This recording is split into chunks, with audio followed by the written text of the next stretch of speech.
जय श्रीराम मित्रांनो, Ogle fitness world मध्ये हार्दिक स्वागत आहे. सर्वांना 1 जानेवारी 2024 हार्दिक शुभेच्छा.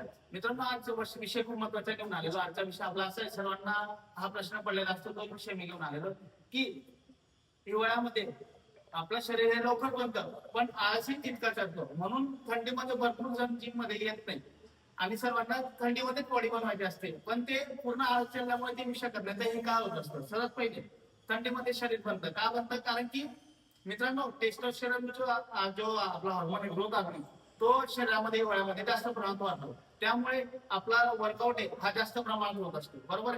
त्यानंतर आपला खूपच जास्त झाला तर आपल्याला उष्णतेची गरज असते, त्यामुळे भूक जास्त प्रमाणात लागत असते आणि आपण जास्त प्रमाणात जेवत असतो. त्यानंतर आपला यामध्ये घाम हा कमी प्रमाणात येत असतो आणि आपल्या शरीरासाठी घाम कमी येत असल्याने, कारण थंड वातावरण असल्यामुळे घाम हा कमी येतो आणि आपल्या शरीरासाठी उष्णतेची गरज